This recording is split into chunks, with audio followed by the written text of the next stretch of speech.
नमस्कार। अरुणाचल समाचार में आपका स्वागत है। मैं हूं यानमता सिंह आंगू। आइए बुलेटिन में सबसे पहले देखते हैं मुख्य समाचार। देश भर में पिछले 24 घंटे में कोविड के 3,23,000 से अधिक नए मामले, 2,50,000 से अधिक रोगी हुए स्वस्थ। अरुणाचल में कोविड की दूसरी लहर में रिकॉर्ड 168 नए मामले। देश भर में 1 मई से 18 वर्ष से अधिक उम्र के लोगों के टीकाकरण के लिए कल से शुरू होगा कोविन पर रजिस्ट्रेशन।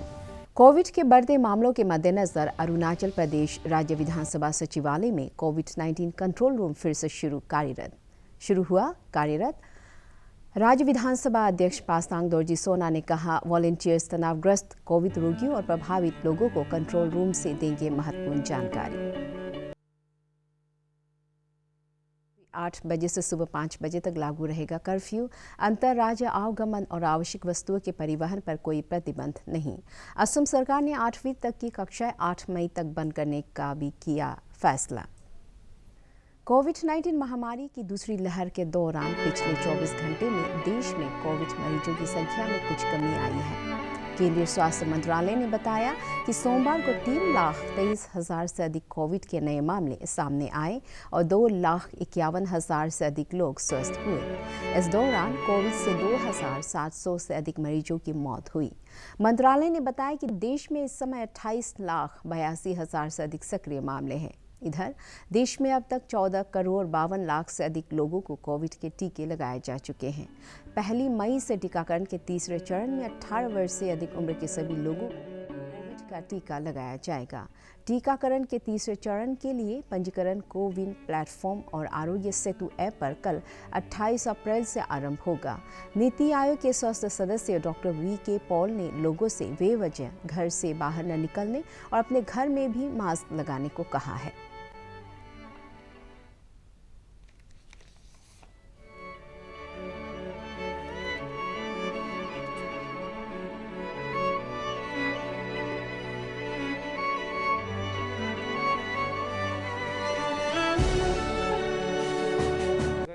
पॉजिटिव व्यक्ति है तो जैसे अभी दिखाया कि उसको बहुत ज़रूरी है कि वो मास्क पहने, क्योंकि वो फेंक रहा है वायरस बाकियों को। और बल्कि अब मैं कहना चाहूँगा कि सीधा टाइम आ गया कि घर में हम वैसे ही अब मास्क पहनना शुरू करें। हम बाहर की बात करते थे, लेकिन संक्रमण जैसे है ज़्यादा है तो घर में भी बाई चांस किसी को आ गया है तो जहाँ तक हो के घर में भी जब हम किसी के साथ बैठे हैं तो मास्क लगाएं तो फ़ायदा है। लेकिन डेफिनेटली अगर कोई पॉजिटिव है उसको भी मास्क लगाना है, बाकियों को भी लगाना है, उसको दूसरे कमरों में रखना है। और अगर घर में ऐसी व्यवस्था की कमी है तो इतने आइसोलेशन केयर बेड्स बने हुए हैं, उनको हम कोरोना केयर सेंटर्स कहते हैं, या आइसोलेशन बेड्स हैं इसी तरह की मदद करने के लिए। बाहर ये जो क्वारंटाइन आइसोलेशन होती है घरों में नहीं होती थी, ये देश हमारे ने ही करके दिखाया और अच्छा फायदा हुआ। लेकिन जो ये जगह पड़ी हुई हैं हमारे पास, उनका भी इस्तेमाल करिए, ये भी मेरी अपील होगी। अरुणाचल प्रदेश में कोविड की दूसरी लहर में सोमवार को सबसे अधिक 168 नए मामले सामने आए और 25 रोगी स्वस्थ हुए।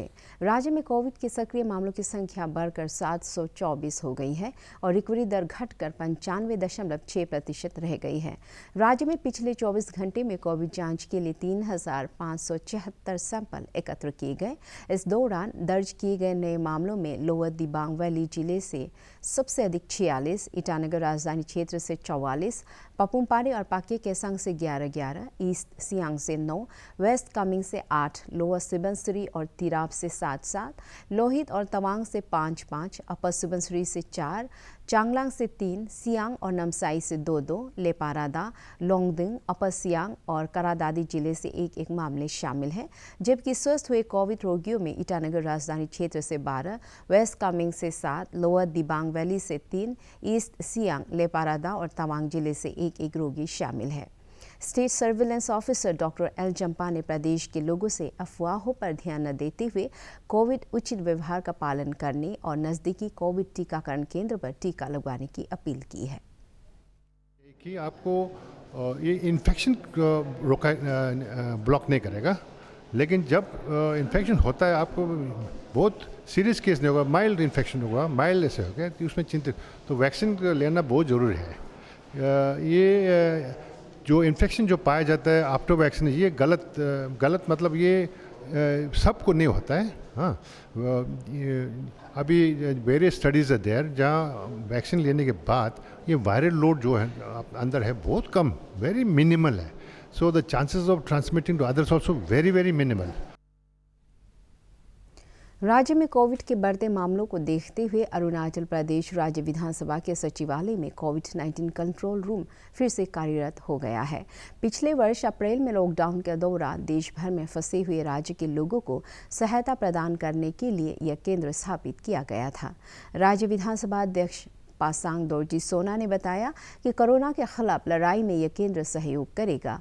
उन्होंने बताया कि वॉलंटियर्स को तनावग्रस्त कोविड रोगियों और इससे प्रभावित लोगों को धैर्य के साथ महत्वपूर्ण जानकारी प्रदान करने को कहा गया है। इस कंट्रोल रूम का फ़ोन नंबर है 03022142216 या 22142238 और मोबाइल नंबर है 9485236624।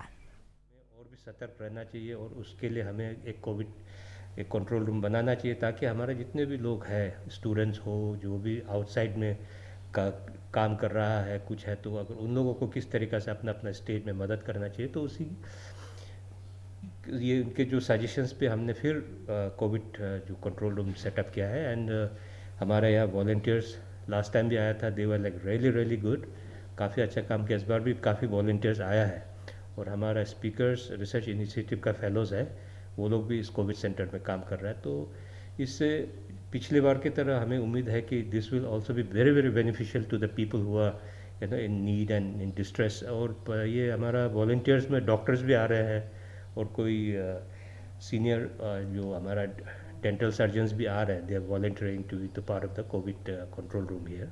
तो उम्मीद करता है कि ये से काफ़ी हमारा लोगों को जो भी कुछ इंफॉर्मेशंस चाहेंगे एसओपी के बारे में, किस तरीके से आना है, how to handle the situation, तो डिस्ट्रेस को किस तरह से करेंगे, उसके लिए शायद बहुत बेनिफिशियल होगा, मेरा यही उम्मीद है।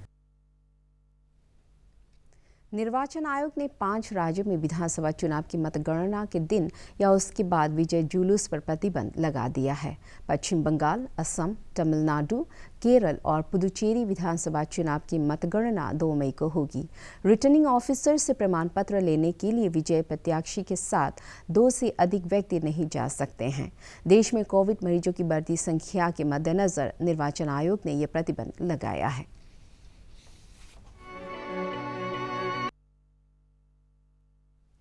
तिराप जिले के खोंसा में जिला प्रशासन और पुलिस विभाग द्वारा संयुक्त रूप से कोविड की दूसरी लहर पर नियंत्रण के लिए जारी एसओपी और टीकाकरण पर जागरूकता कार्यक्रम आयोजित किया। शुक्रवार को खोंसा बाजार क्षेत्र में आयोजित जागरूकता कार्यक्रम के दौरान टाउन मजिस्ट्रेट रिपी दोनी ने लोगों से मास्क लगाने, भीड़ भाड़ न करने और सैनिटाइजेशन के नियमों का पालन करने की अपील की। उन्होंने कहा कि मास्क नहीं लगाने पर 500 रुपये और सार्वजनिक स्थान पर थूकने पर 200 रुपये का जुर्माना वसूला जाएगा। इस अवसर पर बाजार कल्याण समिति के अध्यक्ष Jiten वांगचा, sub inspector AK Mehta और प्रभारी जिला सूचना एवं जनसंपर्क अधिकारी गवांग सुम्पा ने भी लोगों को कोविड से बचाव के बारे में जानकारी दी। वो फाइन हम लोग जब भी चाहे ले सकते हैं, लेकिन आज हम लोग इसलिए नहीं ले रहे कि पहले अवेयरनेस दे देगा। और ये मास्क से रिलेटेड जो है दुकान वाले लोग से, शॉपकीपर से है कि जो मास्क नहीं पहनेगा आदमी लोग, वो लोग को वो नहीं देना है, सामान नहीं देना है। तो हम एक पैम्पलेट्स भी हम लोग बनाए हैं, नो मास्क नो सर्विस। तो जो दुकान में हम लोग देखेगा कि बिना मास्क वाला को अगर आप लोग सामान दे रहे तो आप लोग से भी फाइन लेगा। हाँ, और दुकान वाला तो मास्क पहनना ही है, लेकिन आप लोग अगर बिना मास्क वालों को भी वो देता है, सामान देता है, तो वो फाइन लेगा। ये स्ट्रिक्ट ऑर्डर है, हाँ, डिस्ट्रिक्ट एडमिनिस्ट्रेशन DC सर से। और सेकंड ये है कि ये SOP में आप लोग मार्केट में थूकना नहीं चाहिए, उसके लिए 200 रुपया फाइन है। और थर्ड चीज जो है, अभी तो हम लोग वो नहीं किए, कोई लॉकडाउन या आना जाना में रेस्ट्रिक्शन नहीं डाला है, बट रिलायबल सोर्स से ये आया कि आप लोग प्राइस को बढ़ा रहे बोल के दुकान वाला लोग। तो सर प्रेसिडेंट सर, तो दुकान वाले लोग से वही है कि ग्रोसरी आइटम्स एसेंशियल का ना, वो लोग प्राइस को ज्यादा हाइक नहीं करे। ये जो प्राइस जो है उसको हाइक करने से वो लोग को भी एक्शन लिया जाएगा। तो ये पैम्पलेट्स जो हम लोग बनाए हैं, जो दुकान वाला लोग है, मेजर दुकान वाला लोग, मेन दुकान लोग, अपना बाहर में चिपकाना है ना, उसको आप सर रिसीव करके दुकान वाला लोग को बांट दीजिए। अभी कोविड का समय है ना, तो आप लोग ये नहीं करना है, यू फेक मैसेज जो मिस इन्फॉर्मेशन आप लोग नहीं फैलाना है। अभी वैक्सीनेशन का भी समय आ रहा है, मास वैक्सीनेशन शुरू हो जाएगा 18+ ईयर्स अबव वाला को। तो आप लोग हम लोग अपना डिस्ट्रिक्ट एडमिनिस्ट्रेशन, पुलिस और मेडिकल का तरफ से पूरा एफर्ट कर रहे हैं कि वैक्सीनेशन हो बोल के। हम लोग का रिक्वेस्ट है, जब मास वैक्सीनेशन शुरू हो जाएगा तो आप लोग प्लीज वैक्सीन ले लीजिएगा। ये हम लोग का डिस्ट्रिक्ट एडमिनिस्ट्रेशन से एक छोटा सा अपील है। प्लीज फेक इन्फॉर्मेशन फैलाने वालों को एपिडेमिक एक्ट के अंदर में सर्टेन सेक्शन के अंदर में हम लोग जेल भी डाल सकते हैं ना। तो जिसका सोशल मीडिया अकाउंट से फेक मैसेज फैलेगा उसको स्ट्रिक्ट एक्शन लिया जाएगा। तो फेक करके मैसेज को भी स्प्रेड कीजिएगा। केंद्रीय आयुष मंत्रालय ने कोरोना महामारी की दूसरी लहर को देखते हुए आयुर्वेद और यूनानी चिकित्सकों को संशोधित दिशा निर्देश जारी किए गए हैं। ये दिशा निर्देश संक्रमण के निवारक उपाय के साथ साथ घरों में ही पृथकवास में रह रहे मरीजों के उपचार के लिए है। ये दिशा निर्देश और परामर्श केंद्रीय आयुष मंत्रालय द्वारा गठित आयुष अनुसंधान और विकास कार्यदल के साथ अधिकार प्राप्त समिति के गहन विचार विमर्श के बाद तैयार किए गए हैं। आयुष मंत्रालय ने पिछले साल कोविड से बचाव और स्वस्थ रहने से संबंधित एक परामर्श जारी किया था। इसी सिलसिले में मंत्रालय ने आयुष्वाद, आयुर्वेद जैसे तैयार औषधि के उपयोग को भी बढ़ावा दिया है। ये 4 जड़ी बूटियों का एक सरल मिश्रण है।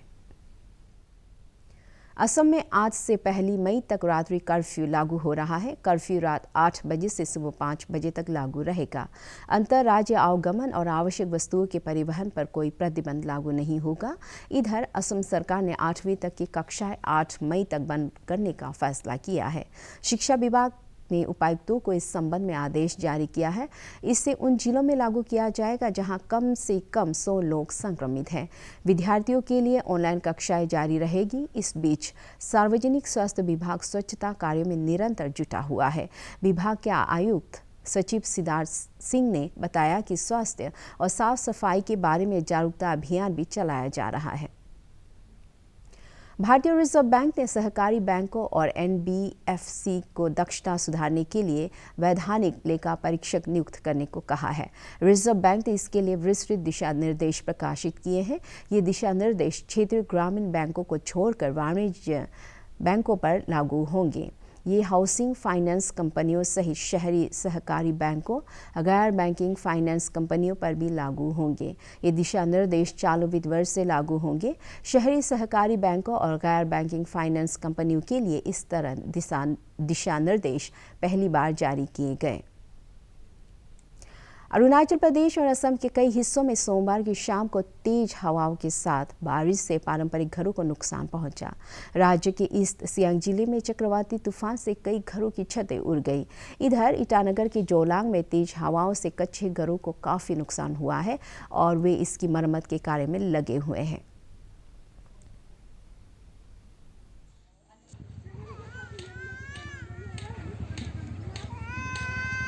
जी, कल ऐसे 7-8 बजे का बीच में शाम का समय में थोड़ा यहाँ में बहुत अचानक से साइक्लोन आ गया था। तो आके वहाँ से ऐसा जैसे एरोप्लेन टेकअप करता है ऐसा एक साउंड आया। आने के साथ साथ पूरा हम लोग का ये कॉलोनी का पूरा घर जो कम से कम हम लोग का 35 घर जो ऐसे डैमेज हो गया। जो तीन आप देख सकते हैं वो सामने वाला घर जो है ऐसे तीना को ऐसे डायरेक्ट उठा के ले गया। उठा के ले जाने के बाद हम लोग को यहाँ में जो जितना बाहर में जानवर था वहाँ से जो गौरी है, गाय, छोटा बच्चा है वो मर गया, वो भी मर गया। जितना जानवर छोटा वाला लोग सब मर गया। उसके बाद ये इलेक्ट्रिक पोल जो यहाँ का वाला भी गिर गया। पूरा ये हम लोग का ये जो मेन जो है ट्रांसफार्मर का ये वाला कनेक्ट वाला ये भी पूरा डैमेज हो गया।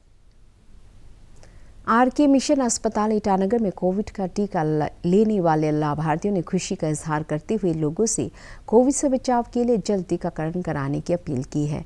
उन्होंने लोगों से अफवाहों पर ध्यान न देते हुए स्वास्थ्य विभाग द्वारा जारी एसओपी के पालन की भी अपील की है।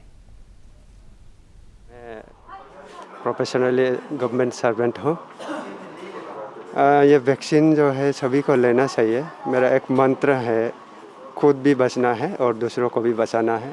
खुद भी सेफ हो और दूसरे को भी सेफ रखना है। अरुणाचल समाचार के आज के अंक में इतना ही। जाने से पहले आप सभी से अनुरोध है कि कोविड-19 के दिशा निर्देशों का पालन करें, हमेशा मास्क लगाएं, बार बार हाथ धोएं और सोशल डिस्टेंसिंग के नियमों को मानें। कोरोना महामारी से बचाव के लिए आपका वैक्सीन लगवाना भी जरूरी है। अगर आप वैक्सीन लगवाने के पात्र हैं तो जरूर लगवाएं। हम कल फिर हाजिर होंगे अरुणाचल और देश दुनिया की खबरों के साथ। चलते चलते आपको बता दें कि आप अरुणाचल समाचार हमारे YouTube channel DD news Arunachal पर भी देख सकते हैं। देखते रहिए अरुण प्रभा। नमस्कार।